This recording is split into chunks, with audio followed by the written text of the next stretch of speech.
बस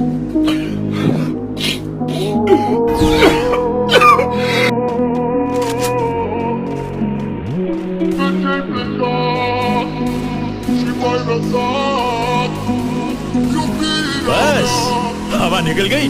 और अभी तो रुको, क्लाइमैक्स अभी बाकी है।